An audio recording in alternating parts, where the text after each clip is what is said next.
Roads to Freedom Center for Independent Living of North Central Pennsylvania is a nonprofit organization established for and by people with disabilities. They empower people with all disabilities by providing resources, options, and disability-related services needed to obtain individual freedom in their lives. The Center for Independent Living offers services to individuals as well as their families. They also work with community service providers, private businesses, and the community at large. Here's Chief Executive Officer Renee Sluzalis.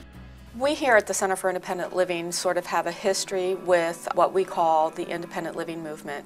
And out in our lounge area are two photographs of who we refer to as our founding fathers, Ed Roberts, and the other gentleman is Justin Dart. We give a lot of tribute to both of those two gentlemen for getting the independent living movement started and getting the Americans with Disabilities Act in place in order to provide people with disabilities rights and equal access. I've been involved here at the Center for Independent Living probably for about 13 years, I believe it is. I was accessing services for my daughter. She was needing assistance with learning how to pretty much get access in our own home. We are a Center for Independent Living because of the Rehabilitation Act, and so therefore we are required to provide services to all people with all disabilities of all ages. And some of those services include independent living skills training, helping somebody to learn to cook, clean, budget, whatever they might need in order to live as independently as possible in the community. One of our newest services is the accessible gym that we have, and we're very thrilled to have that as something now to offer, sort of trying to do living well with a disability philosophy and concept. We secured funding for it probably about 2 years ago, and then it actually slowly became, the equipment slowly trickled in. We did our grand opening in July, so it's very new.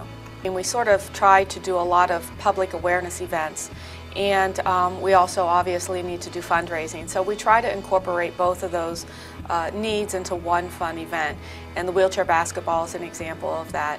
It is a public awareness event where we are getting other corporate businesses or entities to sponsor a team to come in, and then they're going to be using a wheelchair to play basketball, so they get a sense of what it's like to be in a wheelchair, to play a sport in a wheelchair, and at the same time it is a fundraiser, so they are gaining sponsorship for participating.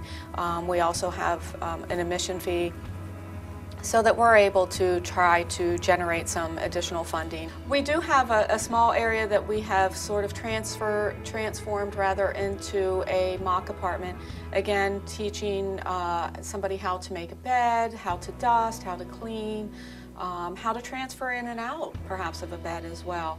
So just some of those independent living skills required to have a safe home and environment to live in. Our goal with the computer training lab is to allow individuals to come in and learn some of those soft skills, so to speak, for the employment world.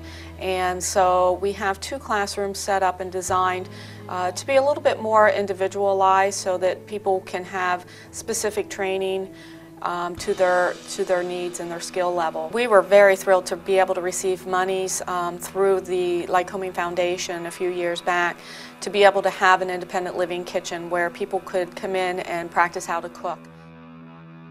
Me and another guy named Steve, we created the group because I like people to be able to try something new so they can make new friends, because it helps with socialization, which is cool. We started slow. I mean, we started with maybe 1 or 2 things. Started with juice and maybe making some kind of dessert, and then we started breaking it down into meals because a lot of them wanted to learn life skills. We all get along well.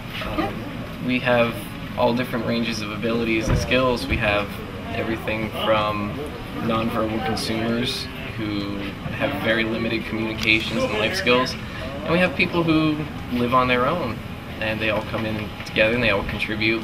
I think they take away the fact that they learn to become more independent here, and they learn that they can be a contributing member of the community, whether it's through volunteerism, whether it's through paid employment, whether it's through, just supporting and being another peer mentor to another individual with a disability.